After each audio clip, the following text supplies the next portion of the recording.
Assalamualaikum guru. Assalamualaikum warahmatullahi. Apa kegiatan malamnya? Ya rutinitas biasa lah, Ramadan. Habis tarawihan tadi.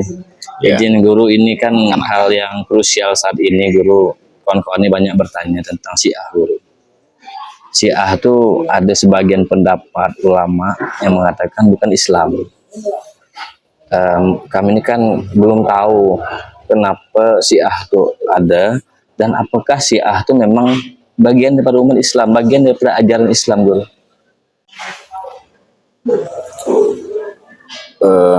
Pertama kita harus kembali ke sejarah dulu. Jadi biar jawabannya itu lebih holistik, ya, lebih kafah, lebih komprehensif kata orang Banjar itu. Istilah Syiah itu sesungguhnya aliran atau madhab di dalam Islam, dan dia termasuk generasi awal. Dia mulai ada pasca perang Siffin. Jadi zaman Sayyidina Ali menjadi khalifah itu ada perang. Perang itu terjadi di satu tempat namanya Siffin. Pakai shot ya, Siffin. Kalau di Jambi itu Simpang 4 Siffin. Iya. Ya agak mirip. Kita tahu cuman Siffin guru. Apa ada hubungan? Jangan di situ. Iya, mungkin ngambil kisah. Terus guru? Jadi begini, perang itu melahirkan satu kesepakatan awalnya, tetapi jadi tidak sepakat. Kesepakatan untuk berunding, untuk berdamai dengan jalur arbitrase. Arbitrase ini tahkim. Jadi kelompok Muawiyah, sang penentang Ali, kan Ali penguasa waktu itu, ditentang oleh Muawiyah, dan penentangannya itu bukan sekedar oposisi biasa, tapi sampai perang, gitu kan. Nah itu mengajukan tahkim dan mengutus hakam namanya. Hakam itu arbiternya, orang yang berunding penengahnya itu. Itu Amr bin As namanya, seorang orator, pandai diplomasi. Sejak sebelum Islam, Amr bin As memang sudah terkenal pandai.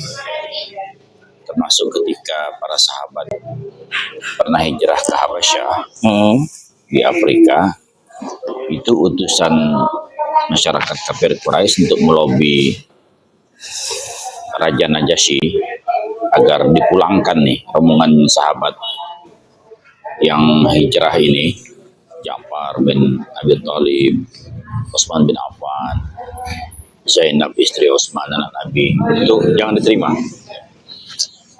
Nah, itu Amr bin As. Jadi Amr bin As ini terkenal jago lobby.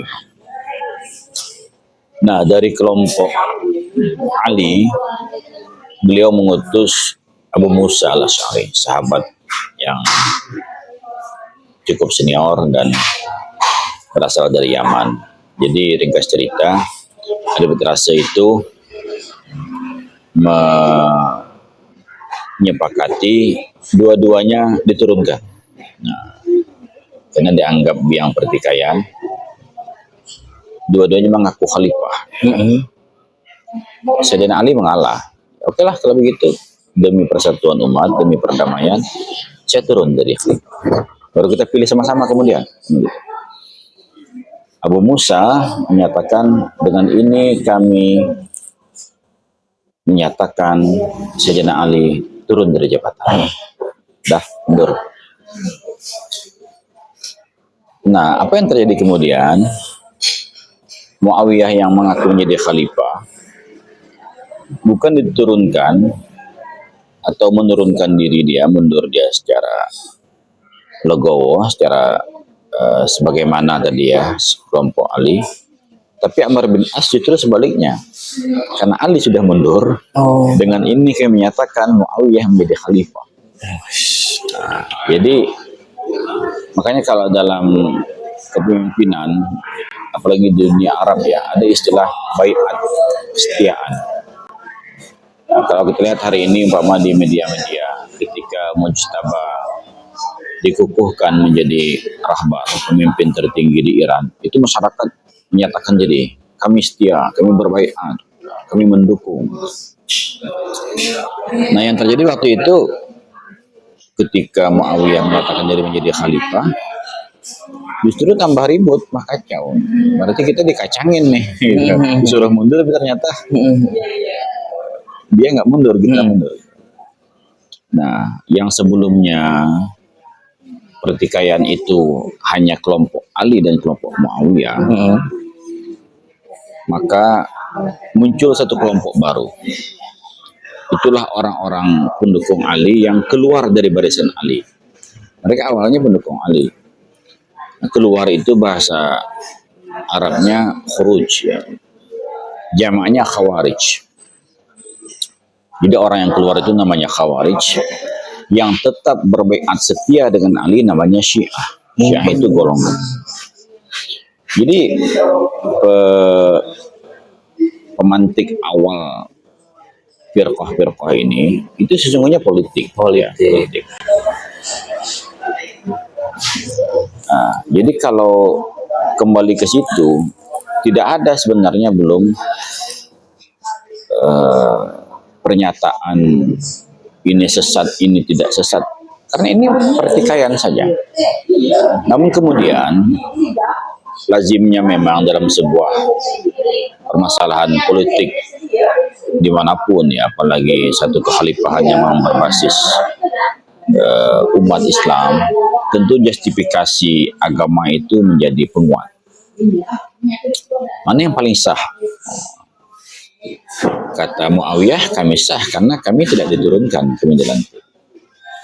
Kata Ali, kami masih khalifah, kata kelompok Ali, karena kami ditipu, gitu. Kami tidak mundur pada dasarnya. Kata Khawarij lain lagi, kamu berdua inilah penyebab rusaknya umat ini. Kami keluar dari kelompok kalian dan kalian kafir. Gitu kan? Khawarij memang dari dulu terkenal keras. Karena dia berdasarkan ayat Al-Quran juga mengatakan tidak ada itu arbitrase itu. Hakam dalam perang itu tidak ada. Maka mereka pun mengutip pama ayat wa lam yahkum bima anzalallah faulaika humul kafirun. Siapa yang tidak berhukum dengan hukum Allah, mereka dianggap kafir. Nah, maka mereka mengatakan Ali kafir, Muawiyah kafir, Abu Musa kafir, Amr bin As kafir, termasuk pendukung-pendukung. Maka kelompok-kelompok ekstrim Khawarij inilah yang kemudian bersepakat ingin membunuh orang-orang ini. Jadi target mereka gembong-gembong. Penyebab perpecahan menurut Khawarij itu Ali, Muawiyah, Amr bin As. Tiga-tiganya ingin dibunuh. Dan memang dijalankan misi itu. Namun apa yang terjadi kemudian, ternyata dua ini tidak berhasil dibunuh. Mungkin timingnya tidak tepat, gitu ya. Dengan Sayyidina Ali di waktu subuh ketika beliau akan ke masjid, memang sudah diintai oleh Ibnu Muljam. Namanya bagus, Abdurrahman bin Muljam. Masya Allah. Dia dulu Majusi, ya. Apa namanya? Sorry. Saya lupa ya, yang Ibnu Muljam ini apakah Majusi apa tidak, tapi kalau Abu Lu'lu itu Majusi yang membunuh Umar. Kalau Ibnu Muljam ini saya lupa. Tapi yang jelas dia mengaku Islam. Mengaku Islam, dan mereka membunuh itu merasa berada di atas kebenaran. Nah, dengan terbunuhnya Ali, bertambahlah jadinya gonjang-ganjing umat, kan. Jadi pembunuhan itu tidak menyelesaikan masalah. Nah, pendukung Sayyidina Ali tentu harus menyatakan sikap, ya, mengambil satu kesimpulan dan melakukan pembelaan diri, ya, bahwasanya kita adalah pemilik yang hak terhadap kekhilafahan ini, dan mereka mengangkat Hasan bin Ali, anak Sayyidina Ali, sebagai khalifah yang terus setia. Inilah yang disebut kemudian Syiah. Jadi Syiah ini golongan yang setia kepada Ali, dan Hasan pun merasa ini sesuatu yang kok seperti ini, ya, menjadi pemimpin, dan terus dirongrong akhirnya beliau bersedia untuk mundurkan diri dan menyerahkan itu kepada kepemimpinan Muawiyah dengan ketentuan setelah Muawiyah nanti akan dipilih. Jadi demi perdamaian juga Hasan mundur Hasan. Namun apa yang terjadi? Masalah itu juga tidak selesai dan Muawiyah pun tidak melakukan pemilihan, tapi mewariskan kepada anaknya Yazid bin Muawiyah. Dan itu terus berlanjut. Friksi itu, perpecahan umat itu, ketika Hasan kemudian meninggal dunia, ada yang mengatakan karena diracun, kan bertambah, suasana bertambah tidak baik kan. Maka Husain yang menggantikan Hasan, adiknya. Nah, karena di wilayah Irak itu banyak pendukung Husain, maka mereka mengundang Husain. Yaudah, kalau di tempat yang lama kamu ditolak, ya, maka di sini saja kamu menjadi khalifah. Diundanglah Husain dan keluarganya berangkat ke Irak, dan itu dikhawatirkan oleh kelompok Yazid bin Muawiyah kalau sampai dia ke sana membentuk komunitas dan pendukungnya fanatik gitu kan, ini satu ancaman luar biasa, Bisa menggulingkan. ya.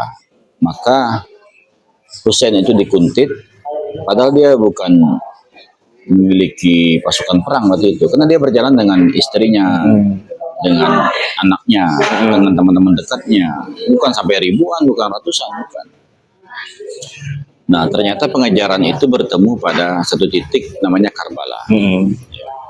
Nah, di Karbala ini terjadi pertempuran yang tidak seimbang, bukan pertempuran sebenarnya itu, pembantaian. Ya. Pembantaian. Dan Husain di situ tewas, beliau syahid di situ dan kepalanya dipenggal. Bisa. Itu dibawa kepala itu ya, ke hadapan Yazid bin Muawiyah. Jadi sejarah pertumbuhan Syiah itu memang sejak awal penuh dengan sesuatu yang sebenarnya menyayat hati kita, sedih kita. Dan cucu Rasulullah, Hasan cucu Rasulullah, Husain cucu Rasulullah, yang dulu beliau berdua itu bergelantungan ya ketika Rasulullah sholat naik ke atas punggung beliau, kan ada hadis yang populer, dan Nabi juga pernah mengatakan pemimpin pemuda surga itu adalah Hasan dan Husain.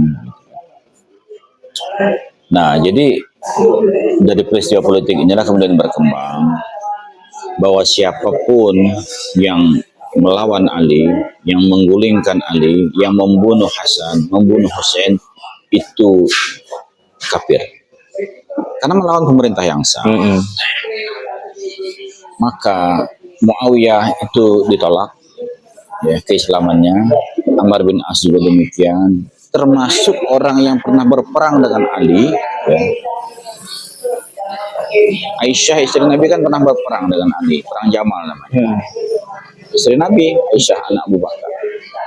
Nah, bagi para pendukung yang gulat ya, yang gulat itu yang memang ekstrim mendukung Ali, itu punya pendapat seperti itu. Nah, kembali ke pertanyaan, apakah Syiah itu Islam atau kafir? Nah, para ulama itu membagi tiga ya Syiah ini. Pertama yang gulat.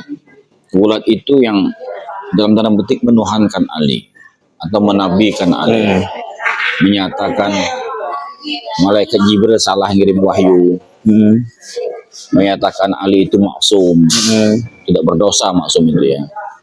Padahal yang maksum itu kan hanya Nabi Muhammad. Mengkultuskan. Itu di luar Islam kalau gulat. Ya.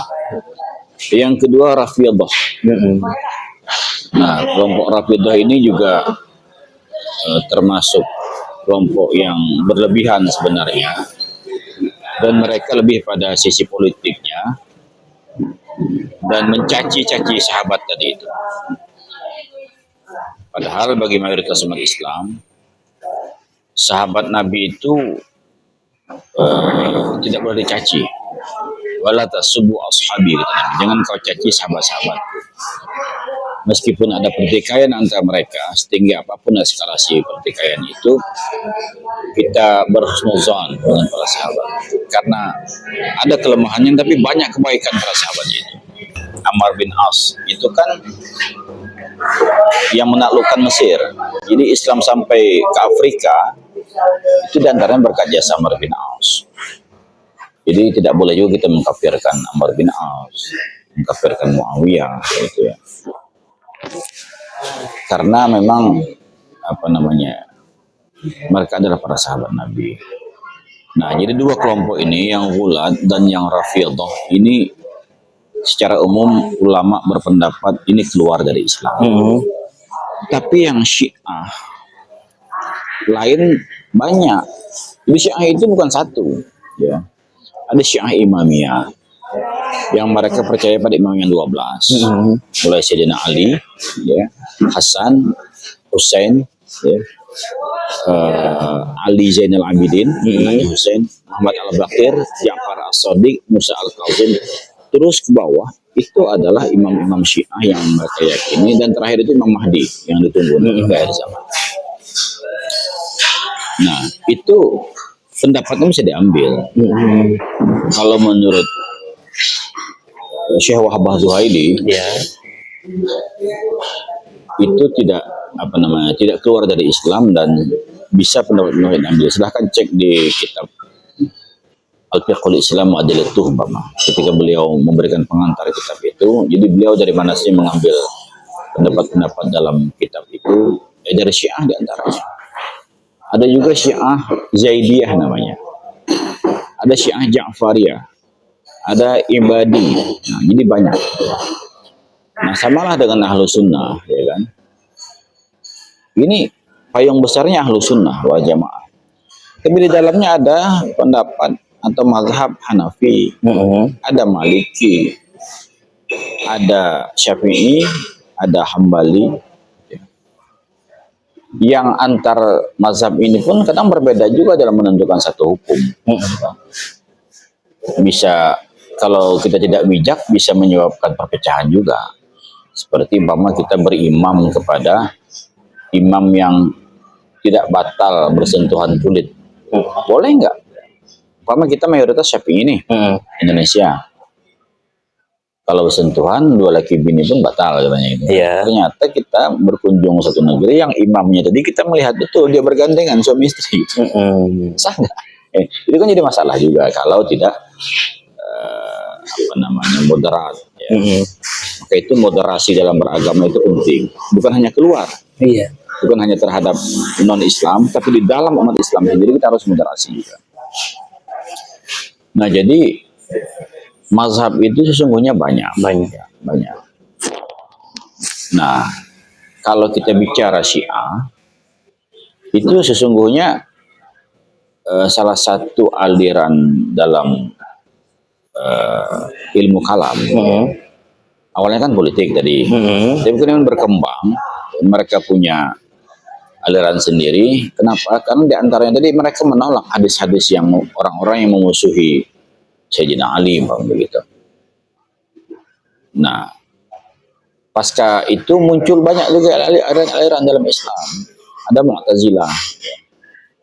Mereka ini lebih menggunakan rasional, ya, rasio, dan mereka sebenarnya pintar-pintar. Ya. Orang-orang Mu'tazilah itu. Mu'tazilah itu juga secara bahasa mereka orang yang mengasingkan diri. Ya, pemimpinnya Wasil bin Atta namanya. Itu punya pemahaman sendiri terhadap teologi atau ilmu kalam. Ada lagi Jabariyah. Jabariyah itu mereka orang-orang yang fatalisme, ya. Orang yang menerima, yang memasrahkan diri, apapun terjadi dalam hidup ini itu adalah kehendak Tuhan. Jadi kita ini hanya wayang, gitu ya. Mereka mengutip ayat-ayat Al-Quran yang menguatkan pendapat mereka. Wa ma ramaita id ramaita walakinnallaha rama. Jadi ketika engkau memanah ya Muhammad, sebenarnya bukan engkau yang memanah, tapi Allah yang memanah atau yang melempar itu. Adalah qadariyah. Qadariyah itu merasa segala yang terjadi dalam hidup ini ya kitalah yang menentukan. Kalau kita rajin kita dapat, kita malas tidak dapat, hemat bisa kaya, dan seterusnya. Mengecilkan peran takdir di situ. Ada Jahmiyah dan lain-lain dalam ilmu kalam. Nah, yang terakhir adalah Ahlussunnah wal Jamaah. Yang menurut saya ini adalah satu pemahaman yang paling tengah, yang rasional. Mereka ada teori kasab di situ, usaha, mengakui juga takdir, ya. Tapi mengakui juga ikhtiar. Ikhtiar itu kan usaha. Makanya dalam teologi Ahlussunnah itu, untuk mengetahui takdir Tuhan itu tidak bisa berpasrah diri, kita berusaha dulu. 1, 2, 3, terus sampai titik mana nanti baru kita tahu itu adalah takdir Allah. Oh ternyata berhasil, inilah yang Allah takdirkan. Kita berhasil setelah 3 kali coba. Atau ternyata gagal. Oh inilah berarti takdirnya. Kita coba lagi yang lain. Nah jadi sesungguhnya Syiah itu salah satu bagian daripada aliran Islam. Ya. Jadi kita tidak bisa langsung mengatakan Syiah itu kafir. Oh, enggak. Gitu ya. Banyak pendapat-pendapatnya ya, Syiah itu dipakai ya. Dalam kitab-kitab itu menjadi rujukan. Kalau Imam Ja'far As-Shadiq yang disebut dengan Syiah Ja'fari, beliau kan gurunya Imam Hanafi. Berarti di antara Imam Mujtahid mutlak itu saling terhubung keilmuannya. Saling terhubung. Seperti Imam Hambali kan murid Imam Syafi'i. Bertemu beliau di Baghdad, belajar Imam Hambali kepada Imam Syafi'i. Imam Syafi'i itu pernah menjadi murid Imam Malik. Ketika di Madinah, Imam Syafi'i ke Nabawi itu belajarnya dengan Imam Malik. Saling terhubung. Nah, mazhab sunnah juga pun ada yang mengambil jalur guru Syiah. Seperti yang tadi yang saya bilang, Imam Hanafi berguru kepada Imam Ja'far As-Shadiq. Imam Bukhari sendiri, seorang perawi hadis yang sangat terkenal, yang sangat ketat di dalam menyeleksi hadis-hadis itu. Di antara jalur sanad beliau itu banyak ulama-ulama Syiah. Jadi aneh memang ketika kemudian tiba-tiba hari ini muncul narasi di timeline sosmed kita, Syiah bukan Islam. Syiah bukan Islam, ya nanti dulu yang mana gitu ya. Lihat dulu. Apa sih? Taruh aja. Jadi, tanya abang. Satu lagi. Nah, jadi itu. Jadi mungkin perlu kita dudukkan dulu perbedaan ilmu kalam, teologi itu Syiah padanannya ya. Ahlussunnah, Qadariyah, Jabariyah, Mu'tazilah dan segala macamnya. Nanti dalam fikih itu ada lagi. Nah, sebagaimana di dalam Ahlussunnah juga ada mazhab-mazhab ya. Nah, di dalam Syiah juga ada mazhab-mazhab. Nah, jadi mazhab itu banyak sebenarnya. Ya, mazhab itu banyak. Cuman yang bertahan sampai hari ini ya Syiah dan Ahlussunnah dengan segala variannya tadi itu. Kalau dulu ada seorang ulama, Imam Laits namanya. Ada mazhabnya Al-Laitsi, tapi sekarang nggak ada lagi. Beliau ulama besar. Ada Imam Auza'i. Pernah nggak kita dengar apa mazhabmu? Mazhab Auza'i? Nggak ada. Padahal dulu itu ulama besar dan berhak ya, membangun mazhab sendiri. Banyak ulama-ulama yang mujtahid mutlak sesungguhnya, tapi beliau tidak ingin mencari pengikut ya. Imam Sufyan Ats-Tsauri, Imam Sufyan bin Uyainah, itu guru Imam Syafi'i, Imam Sufyan bin Uyainah. Nah, ada juga mazhab yang dulu ada, tapi pengikutnya tidak banyak. Tapi pendapat-pendapatnya kadang-kadang dikutip hari ini. Nah, itu seperti mazhab Az-Zahiri. Iya, iya. Zahiri ini tekstualis. Yang kemarin kita bahas yang di Ya. sesi kemarin. Itu dulu pernah berkembang di Andalusia, di Spanyol. Ya. Yang mengembangkan mazhab itu adalah Ibnu Hazm namanya. Ibnu Hazm al-Andalus. Andalus itu kan negeri di Andalusia, di Eropa Barat. Ya. Nah, hari ini kita sayangkan di Eropa Barat itu Islam tidak ada lagi. Peninggalannya masih banyak. Masjid-masjidnya ada, istananya ada. Tapi umat Islam nyaris habis di sana. Padahal 700 tahun umat Islam berkuasa di Spanyol itu, meninggalkan banyak kenangan, masjid-masjid, istana-istana yang indah, ulama-ulama, kitab-kitab. Makanya kalau kita buka kitab hari ini, ada Al-Qurtubi, tafsir Qurtubi. Bukan hanya tafsir, tapi beliau juga mengarang kitab-kitab yang lain dalam bidang fikih, ya, dalam bidang tasawuf, segala macam. Qurtubi itu bahasa Arabnya. Kalau bahasa Spanyolnya apa? Cordoba. Jadi, dan di sana hidup mazhab-mazhab itu. Mazhab Maliki, ya. Biasa saja, ya dulu. Di Afrika Utara, Maroko, Libya, itu Maliki. Hidup mazhab itu. Di Mesir campur, ya. Ada Hanafi, ada Syafi'i, ya. Kalau di Saudi itu karena kerajaan dan rajanya menetapkan harus Hambali. Maka yang lebih banyak dipakai itu Hambali. Tapi demikian banyak juga yang lain. Bahkan Syiah juga hidup. Di Saudi itu banyak Syiah. Ada satu perkampungan, satu daerah yang isinya Syiah. Bahkan hari ini ada satu menteri yang baru diangkat oleh Raja Salman, seorang Syiah. Cek aja. Berarti sudah moderat juga Raja Salman. Mudah-mudahan seperti itu. Jadi karena dari dulu sudah ada mereka komunitas yang terbentuk sejak zaman Bahari, ya, zaman biyen wis ono. Jadi nggak bisa dinafikan itu ada. Di Yaman apalagi. Bukan disebut dengan Houthi, ya, Houthi itu. Bahkan Di yang Lebanon. Grand Al-Azhar kan ada yang mengeluarkan fatwanya tidak pernah mengatakan Syiah itu bukan Islam. Ada juga. Ya, Syekh Mahmud Saltut itu, beliau itu sangat terkenal, ya, upaya ingin takrib. Takrib itu mendekatkan.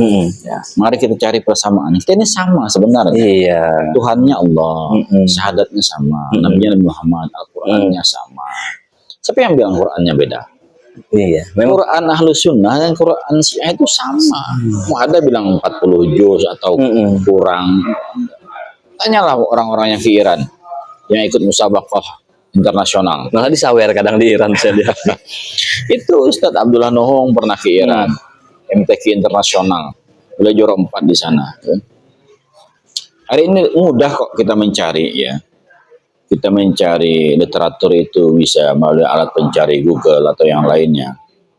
Bahkan mushaf-mushaf yang dicetak di Madinah pun ada di Iran, gitu kan, diletakkan di rak-rak masjid di Iran. Dan meskipun mereka mayoritas Syiah, tapi Sunnah juga hidup, tidak pula lantas diberangus, tidak. Buktinya dari 88 Dewan Ulama senior yang memilih rahbar, ya, pemimpin di Iran itu, ada juga orang Ahlu Sunnah. Bisa cek, ada nggak masjid di Iran itu Masjid Abu Bakar, Bapak? Ada. Masjid yang paling besar itu Masjid Makki namanya. Apalagi kalau sudah arah Iran sudah mendekat ke Uzbek, itu memang Ahlu Sunnah banyak itu, ya. Khorasan, daerah Khorasan itu. Khorasan itu terbagi sekarang ini, ya. Ada sebagian masuk Iran, ada yang masuk Uzbekistan. Tapi banyak Ahlu Sunnah di sana dan mereka diakui keberadaannya. Jadi tidak saling mengkafirkan, gitu kan. Kalau saya simak dari awal tadi Guru, dari semenjak meninggalnya Rasulullah itu umat Islam terpecah melalui politik untuk memimpin khalifah di di negeri Islam, terus berkembang kepada firqah-firqah yang ilmu kalam, timbullah satu konklusi yang lebih mendekatkan kepada keselamatan yang kita sebut Ahlussunnah wal Jamaah, yang Syiah tetap bertahan menjadi Syiah, terus sampai sekarang menjadi politik lagi seperti guru, karena di framing beberapa orang yang mungkin paham tidak seperti guru, memang antar mazhab memahami, memang kuliah memang membidang itu banyak referensi, dan guru lebih memandang luas. Ternyata tidak ada perbedaan. Namun mohon maaf dengan segala hormat, orang-orang yang mengklaim Syiah bukan Islam ini, apakah ada indikator pihak luar yang ingin memecah Islam, atau dari negeri Islam itu sendiri yang terjadi persaingan seperti yang kita pernah dengarkan? Guru pernah buat story, saya lihat kemarin itu, bahwasanya Iran pernah ingin mengugat Arab Saudi terkait Mekah dan Madinah itu dikelola oleh umat Islam, bukan lagi dikelola oleh Arab Saudi. Mungkin itu terganggu dan ingin terjadi persaingan di Teluk Jazirah Arab itu antara dua kelompok ini yang saling mentuding satu sama lain kafir dan terframing kita, Guru, mungkin gitu.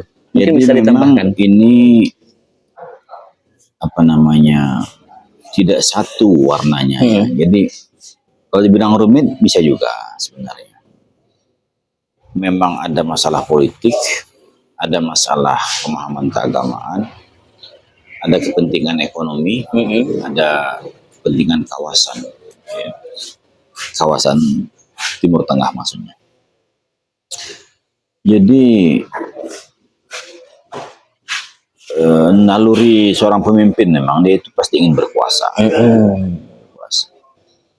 Dan selama ini memang pihak luar itu tahu sangat mudah sekali menghembuskan isu-isu seperti itu. Umpama kepada Saudi itu dihembuskan, waspadai Iran, mereka punya nuklir segala macam. Maka untuk pertahanan negaramu, kamu belilah alat-alat pertahanan yang canggih lah, ya. Itu kan triliunan US dollar itu Saudi membeli dari Amerika, itu bukan triliunan rupiah. Tapi yang terjadi hari ini justru Saudi melindungi pangkalan Amerika. Jadi dia beli alat itu ketika Iran menembak pangkalan-pangkalan, itu sah ya, dalam hukum internasional itu boleh memang. Jadi makanya yang mereka sasar itu pangkalan perang Amerika. Ya bosnya mungkin kemudian dia meleset, ya yang namanya menembak itu kan terketir juga, Guru, ya. Tapi Saudi yang menghalau kan. Jadi Saudi membeli dari Amerika digunakan untuk melindungi pangkalan Amerika kena, ya. Jadi itu cara mengadu domba kan dari dulu memang sangat mudah Islam seperti itu. Nah, jadi itu kepentingan politik, kepentingan ekonomi pasti gitu ya. Kepentingan ekonomi karena ini kan negara-negara kaya, Saudi negara kaya, Uni Emirat Arab, Qatar gitu ya, Oman itu negara-negara kaya. Iran itu sebenarnya kaya, cuman karena embargo ya, tidak bisa melakukan komunikasi dengan pihak luar, baik mereka mengimpor atau mengekspor, kecuali ya dalam melakukan pasar gelap. Makanya mereka menjual minyak ke Cina itu kan di bawah harga pasar.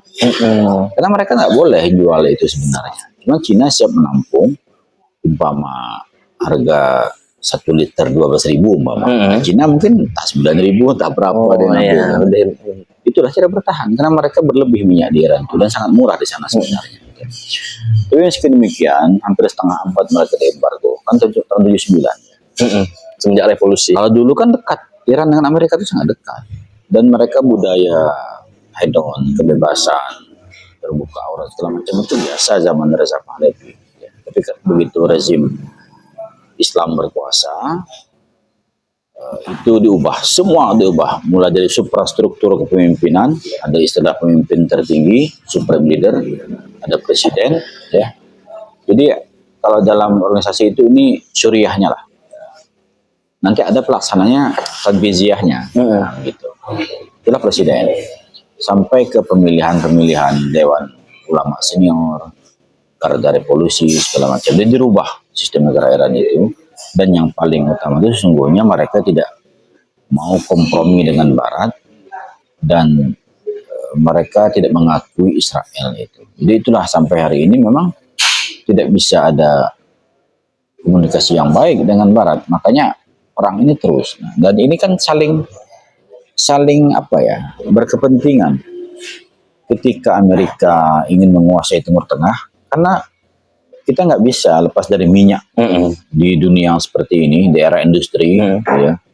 Apa yang tidak pakai minyak coba? Semuanya. Naik pesawat pakai minyak, naik motor pakai minyak, segala macam. Hidup, internet, jaringannya karena listrik ada minyak. Unsur penggerak ya, Guru. Dan minyak itu di Timur Tengah. Gitu. Jadi karena dia negara atau wilayah yang dari dulu awal-awal manusia hidup di sana, jadi fosil itu banyak di sana. Gitu ya. Nah, kalau kita ingin melebarkan sedikit, kenapa Amerika juga menangkap Presiden Venezuela, Maduro? Ya, karena kepentingan itu Minyak juga. Karena presidennya tidak mau kompromistis dengan Barat, gitu kan? Nah sekarang kan mereka udah ngambil minyak. Berarti perang ini sudah komplit masalahnya. Komplit dan kompleks. Iya kompleks. Jadi ada masalah ideologi yang sering dihembus-hembuskan, ada masalah ekonomi, ada keinginan untuk langgeng berkuasa. Ya. Ini kan negara-negara kayaknya ditakuti terus nih, ditakutin. Oh ya, hati-hati dengan Iran. Dan perang ini kan sudah direncanakan, katanya Guru. Sudah direncanakan dari Trump mulai menjadi seorang presiden, ketika mereka ingin mengusir orang-orang imigran yang ada di US, terus Israel menyerang Trump itu kan rasis ya. Orangnya memang dari awal sudah dalam kampanye pun dia terus terang dia anti imigran, sebenarnya lebih tepatnya anti Islam sebenarnya. Islam. Imigran juga, kebetulan yang imigran yang banyak ini kan kebetulan Muslim, gitu kan.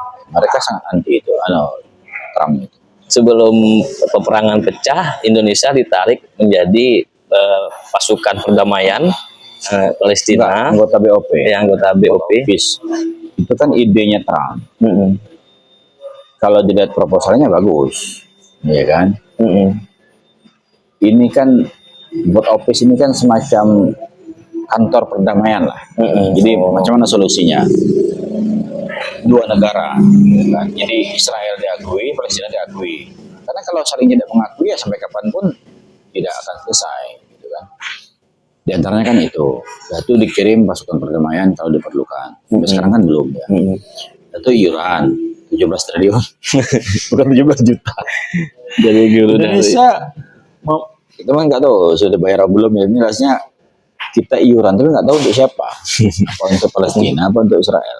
Mungkin Pak Prabowo presiden kita takut seperti Maduro kan, bisa jadi. Khawatir. Atau dia belum pernah dikhianati oleh Barat, saya tidak tahu. Kalau Iran mereka sudah tahu itu. Itu bohong aja itu. Tapi kena mental Guru, ketika Maduro bisa dijemput seperti itu, semua kepala negara pasti kena mental. Kena mental. Takut semua dengan PBB nggak bisa ngapain ya. Dia orang Banjar tidak bisa ahai. Hebat politik Trump. Kepala negara, presiden ditangkap oleh presiden lain tanpa ada perlawanan. Dan dia dari dalam itu bagaimana menciptakan seolah-olah ini kesalahan Maduro. Jadi kan ada, tenang aja, kan cuma Maduro yang ditangkap, wakilnya kan naik. Ya. Negara kamu aman, kamu bisa transaksi ekonomi dengan Amerika segala macam gitu kan. Tidak ada perlawanan yang berarti. Ya.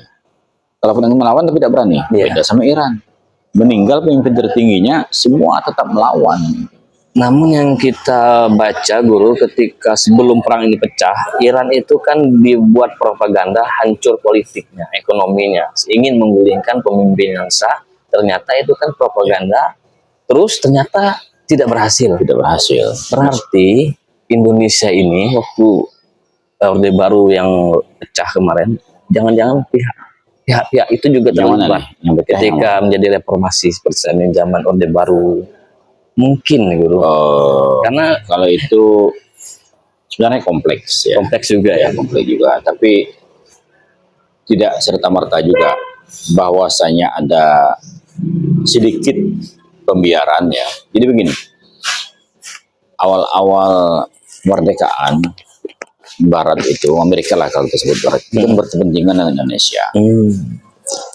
Kepentingannya apa? Karena memang Soekarno itu sangat dekat dengan Peking, ya, dengan Cina, dengan Soviet. Agar jangan sampai Soekarno ini, Indonesia ini menjadi komunis, maka mereka berhajat ingin menggulingkan Soekarno. Ada. Kedua, kemudian ada permasalahan lain seperti pemberontakan PKI segala macam, itu juga memperkuat. Makanya beda pasca kepemimpinan Pak Karno dengan Pak Harto kan langsung dekat dengan Barat. Dan Barat itu mendukung invasi Indonesia untuk menganeksasi Timur Timur.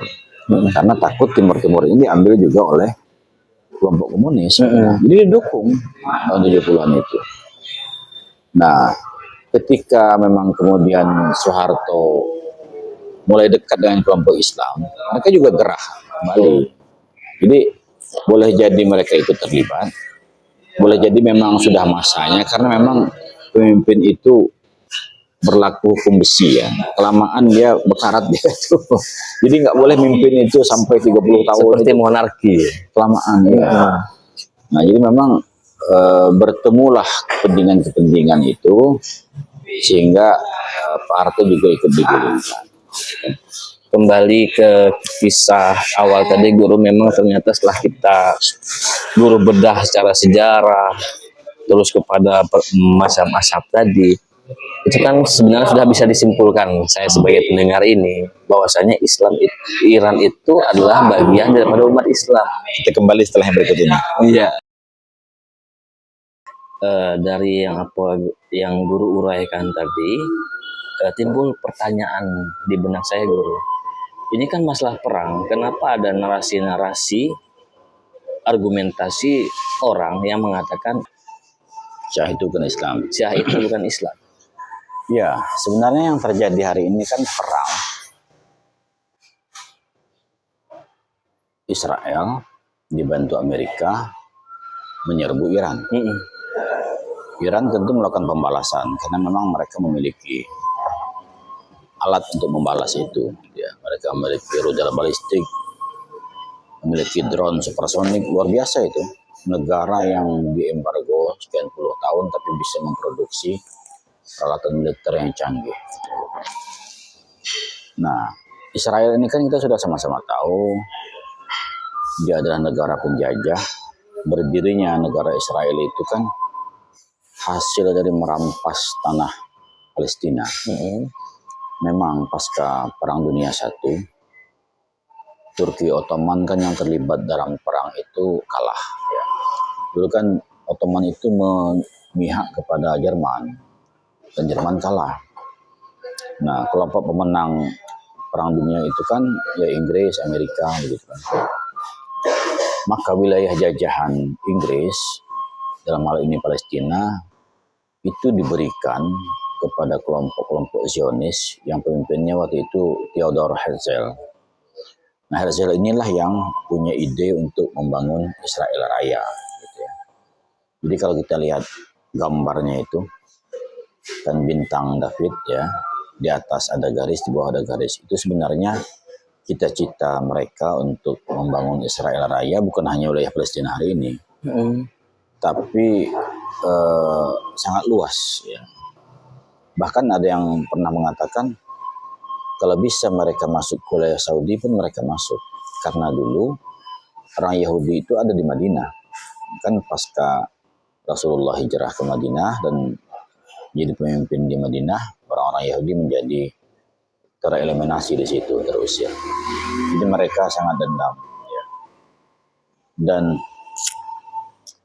penamaan negara baru Israel itu yang secara cepat ya kemudian diakui oleh PBB, karena memang PBB dikuasai oleh kelompok-kelompok Barat pasca Perang Dunia I dan II, itu memang memuluskan rencana itu. Jadi kalau kita lihat peta ketika deklarasi itu tahun 48 itu beda, tahun 67 nambah lagi, karena waktu itu perang Arab Israel kan kalah. Terus sampai hari ini wilayah Palestina itu sangat sedikit, termasuklah Gaza yang tertinggal itu kan terblokade. Jadi penjara alam yang paling luas di dunia ini ya di Gaza, gitu kan. Nah, negara penjajah ini ingin terus mencengkramkan kekuasaannya di wilayah Timur Tengah. Selain motif politik, motif ekonomi, dan tentu motif ideologi. Sama dengan penjajah zaman dulu kan goal, gospel, and glory. Jadi mereka ingin berkuasa, sekaligus mereka ingin mencari kekayaan, sekaligus menyebarkan ajarannya. Agama-agama, mohon maaf ya, agama-agama penjajah itu kan menjadi tersebar di Nusantara ini kan karena mereka yang bawa. Sebelumnya kan tidak ada. Tidak ada. Nah, jadi apa namanya goal, gospel, and glory itu memang motonya para penjajah.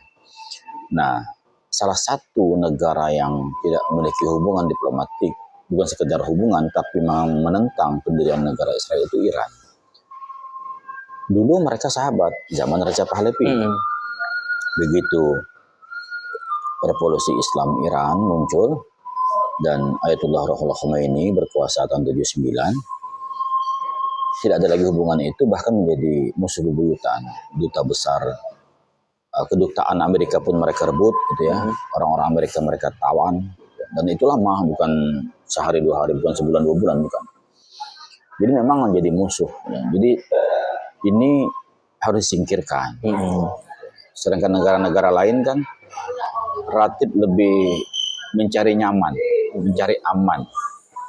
Yang dulu tidak ada hubungan, lantas ada hubungan. Uni Emirat Arab menormalisasi hubungan.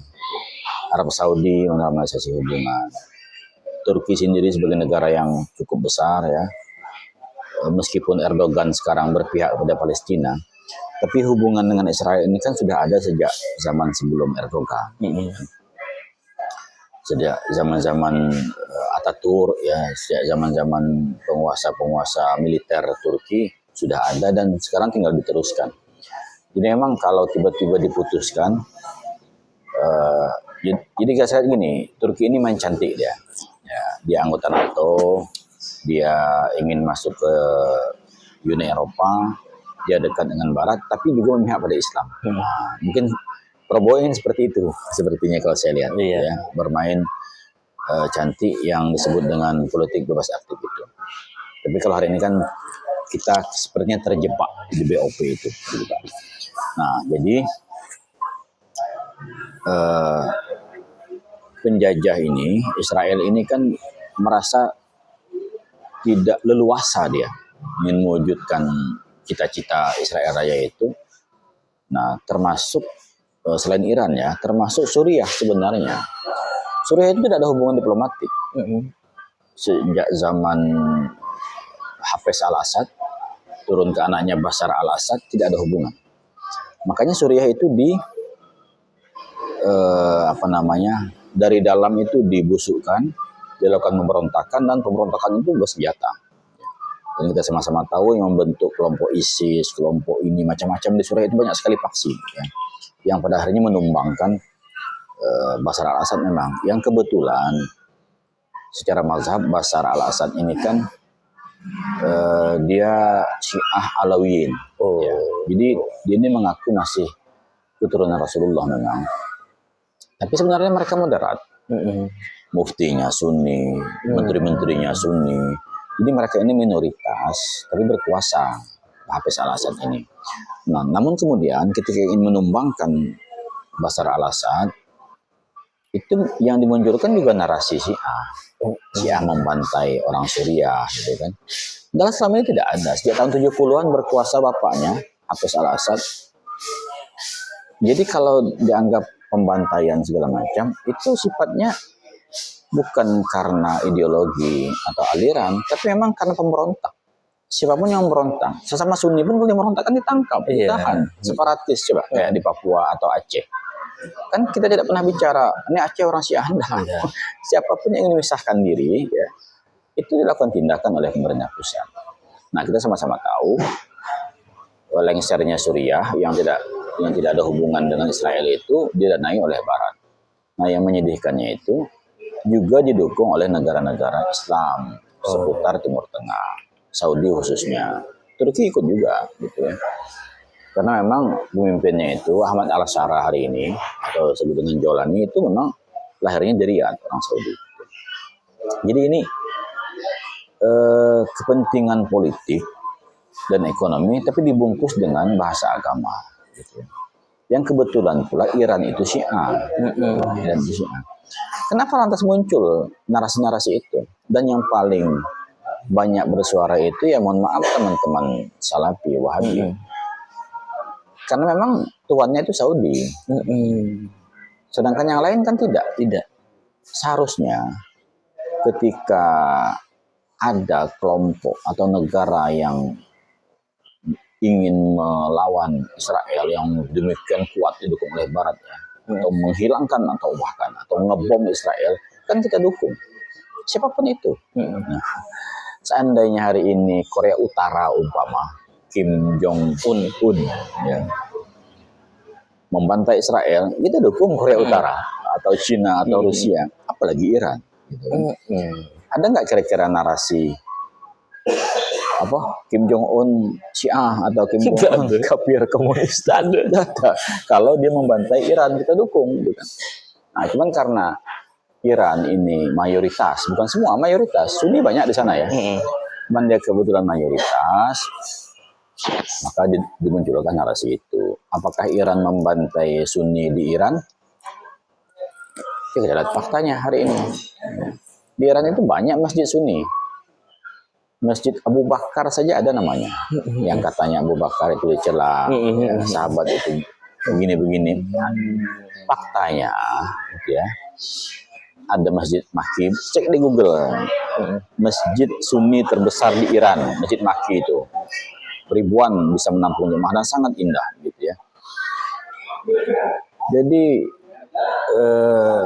apa ya, saya susah melihat, bahkan kadang muak gitu ya, melihat narasi itu muncul setiap hari, Syiah Islam seolah-olah ingin melemahkan perjuangan melawan Israel ini. Kita siapapun harus kita dukung kalau ingin melawan Israel sang penjajah ini. Kalau umpama ingin berunding dengan Israel. Seperti dulu kan PLO, Yasser Arafat itu kan moderat, ya. Mereka setuju ide dua negara itu. Oke. Tapi kan dalam prakteknya Israel ini kan selalu mengkhianati perundingan. Makanya kelompok-kelompok yang tidak menerima keberadaan Israel itu sampai hari ini mereka teguh memegang prinsip hilangkan Israel dari peta dunia. Itulah Hamas. Hamas itu tidak terima. Makanya sampai hari ini kenapa bergema terus perjuangan rakyat Palestina itu ya karena Hamas. Seandainya tidak ada Hamas ya, wallahu alam, mungkin makin habis wilayah Palestina itu. Nah, saya ini hubungannya sama Indonesia ya, yang masuk BOP. Kalau proposalnya kita setuju lah, ya. Mungkin bagus ya. Tapi kan dalam prakteknya tidak seperti itu. Hari ini dideklarasikan katanya perdamaian, besok malah dia nyerang. Damai yang mana? Jadi ya cuma orang kan takut ya dengan Amerika itu. Jadi kembali ke pertanyaan tadi itu, ini cara lama sebenarnya untuk membentuk opini ya. Menghubung-hubungkan sesuatu yang bisa membuat orang muncul emosional dirinya, emosional kelompok, mazhab, identitas, suku, negara atau agama. Jadi umpama begini,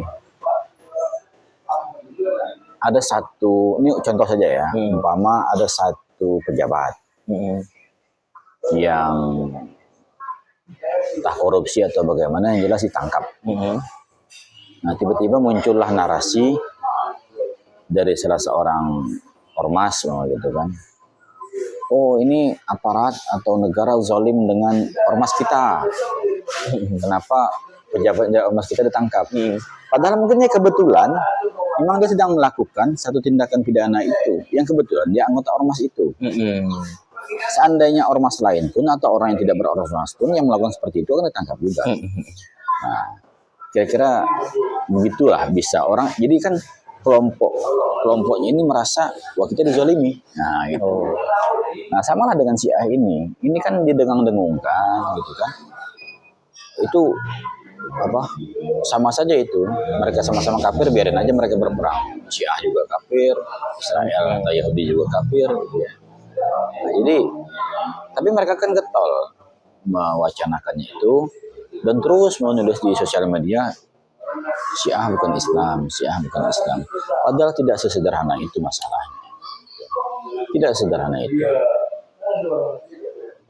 Kalau mereka tidak Islam, Masya Allah ya.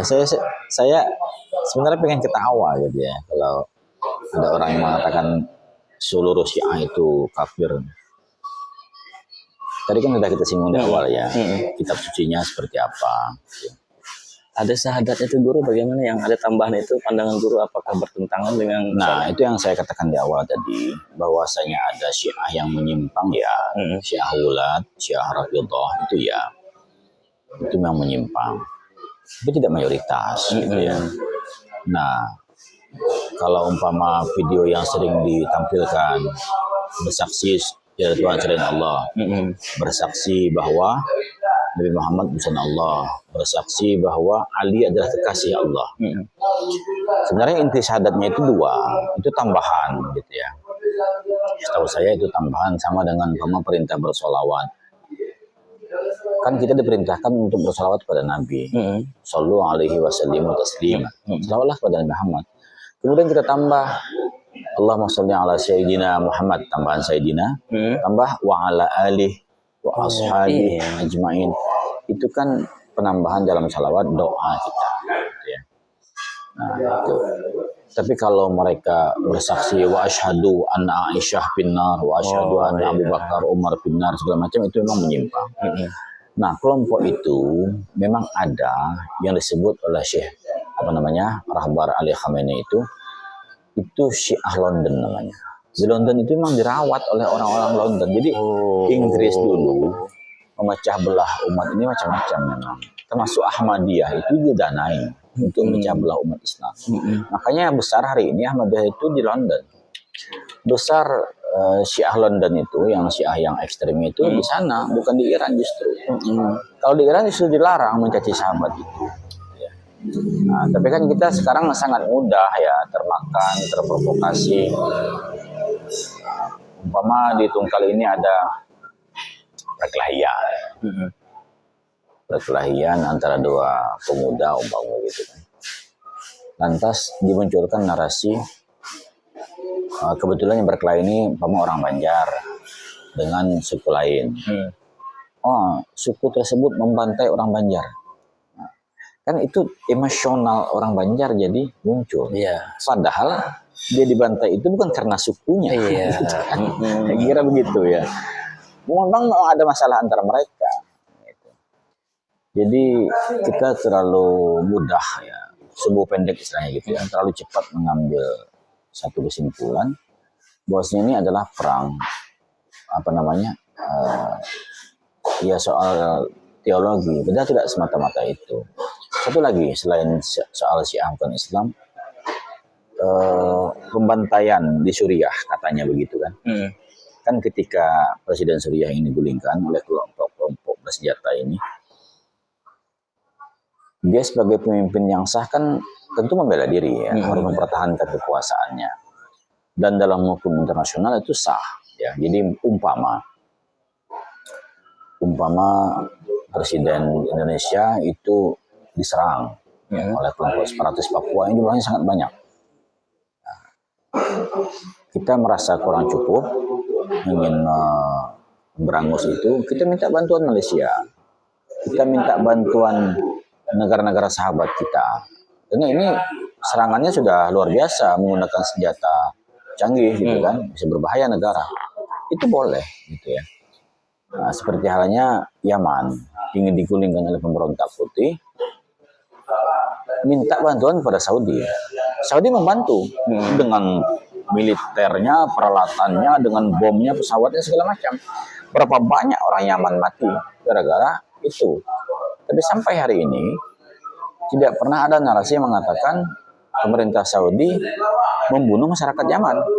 Nah, ketika Suriah minta bantu kepada Rusia, kepada Cina, kepada Iran, dan Iran menyanggupi itu, maka muncul narasi Syiah. Nah, Syiahnya muncul. Syiah membantai Sunni, bukan membantai Sunni. Jadi memang secara militer itu sah-sah saja. Ada bantuan militer dari negara sahabat kepada negara sahabat yang lain untuk mengamankan posisi seorang pemimpin atau kepala negara, gitu ya. Jadi bukan antar mazhab, antara aliran pertempuran itu. Ya. Bahwasanya kebetulan berbeda aliran itu ya, tapi dibungkus dia, ya, dikemas dia seolah-olah itu perang antar mazhab. Kalau perang antar mazhab atau aliran, udah dari dulu itu dimusnahkan. Toh buktinya kan masih tetap ada. Udah. Bapaknya kan berkuasa udah lama itu di Suriah itu. Ya. Tapi tidak dihanguskan Sunni, justru diberi tempat. Ya. Bahkan ada yang mengatakan ya, istri Bashar itu Sunni, istri Bashar al-Assad itu. Bisa cek lah sekarang siapa mufti di Suriah zaman Bashar al-Assad, Sunni. Bahkan ulama Sunni yang terkenal, Syekh Said Ramadan al-Buti yang tewas kan, syahid di bom di masjid. Itu siapa yang bunuh coba? Bukan Bashar al-Assad, bukan pemerintah, justru kelompok pemberontak. Kan banyak itu Jabhah Nusrah, ISIS, segala macam banyak kelompok berontak di Suriah itu. Kenapa? Karena mereka mengatakan Ramadan al-Buti ini tidak tegas. Bahkan dianggap seolah-olah berpihak kepada Bashar al-Assad. Sehingga dibunuh. Nah, inilah kelompok Khawarij ini. Yang kita cerita tadi kan. Nah, ini sumber masalah ini. Dia bukan sayang kepada ulama yang luar biasa, masya Allah itu tintanya itu kan nanti di akhirat kan darah syuhada dan tinta ulama itu, kitab-kitab beliau kan banyak sekali itu, Syekh Harun al-Buti, dan dia ulama besar, ya. Mereka gampang saja membunuh al-Buti, ya. Siapa coba yang membunuh ulama Sunni yang terkenal dan bahkan banyak orang mengatakan dia salah satu mujaddid abad ini, gitu ya. Kan orang Syiah yang bunuh al-Buti itu. Justru yang mengaku Sunni juga, gitu kan. Jadi barang ini tidak sesederhana mengklasifikasikan ini Sunni membantai Syiah atau ini Syiah membantai Sunni, enggak. Ini perang, ini politik, kepentingan geopolitik, kepentingan ekonomi dan macam-macam. Jadi bercampur aduk di situ, gitu ya. Nah, jadi itulah kira-kira sedikit ya, sebenarnya banyak lagi mungkin ya kompleks masalahnya itu, tapi yang jelas Timur Tengah itu gitu-gitulah ya, selalu ada masalah gitu.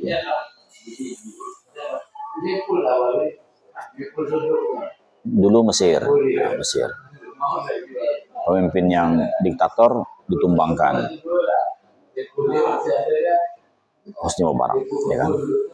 Naiklah hasil pemilu yang demokratis Muhammad al-Mursi. Muhammad Mursi dikudeta oleh militer, ditangkap, ditahan, dia sampai meninggal di penjara. Bayangkan, seorang hafiz Quran, seorang insinyur, beliau insinyur ya, hafal Quran, itu diakhiri hidupnya dengan tragis. Gitu. Siapa yang membantu kudeta militer Mesir? Siap, Amerika lagi. Selain Amerika, Saudi. Saudi mengirim uang, itu bisa dicek itu beritanya hari ini ada kok. Begitu berhasil kudeta dia sangat senang karena memang Mursi itu berasal dari kelompok Ikhwanul Muslimin. Nah, Ikhwanul Muslimin ini menurut Barat kelompok teroris. Ikhwanul Muslimin ini orangnya kan agresif ya. Dan partai mereka memenangkan itu. Jadi Arab Spring yang dulu terjadi di Timur Tengah itu, penguasa-penguasa Arab itu khawatir ini menyebar. Makanya dulu ketika Tunisia ya kan digulingkan presidennya dengan demo yang massal, muncullah kemudian kelompok-kelompok lain gitu. Nah, termasuk Mesir, negara-negara lain itu rakyat pada turun semua gitu ya, ingin mengganti kekuasaan yang sudah lama berkuasa. Nah, raja-raja yang sudah mapan, sudah merasa nyaman gitu ya sebagai penguasa, khawatir juga mereka digulingkan. Maka kelompok-kelompok yang dianggap bisa menggerakkan ini berangus. Makanya agak lucu kalau kita lihat fatwa di Saudi, Ikhwanul Muslimin itu haram, tidak boleh. Padahal bagi sebagian kita di Indonesia justru dia inspirasi, ya. Teman-teman PKS itu kan inspirasinya dari Ikhwanul Muslimin, Iya. Hasan Al-Banna, si apa, Said Kutub, gitu ya, Yusuf Qardawi, itu kan orang-orang Ikhwanul Muslimin. Ya. Dan orang-orang Ikhwan lah yang dulu membantu Indonesia awal-awal kemerdekaan. Bisa kita lihat foto-fotonya banyak hari ini kok. Agus Salim, Abdurrahman Baswedan bertemu dengan Hasan Al-Banna. Nah, dengan jalur itulah mereka bertemu juga dengan orang-orang kaya di Mesir, di Palestina yang awal-awal dulu mendukung dan cepat menyatakan dukungan kemerdekaan Indonesia itu. Gitu kan. Karena kita merdeka tanpa ada, kita deklarasi merdeka, tapi negara lain tidak mengakui, nggak bisa juga. Dan itu penting, diplomasi itu. Jadi tidak hanya dengan senjata ya dalam menegakkan negara ini, harus ada pengakuan negara-negara dunia. Ya. Nah itu Ikhwan, kelompok Ikhwan. Tapi Ikhwan itu hari ini dilarang. Di Mesir itu udah organisasi haram. Ya.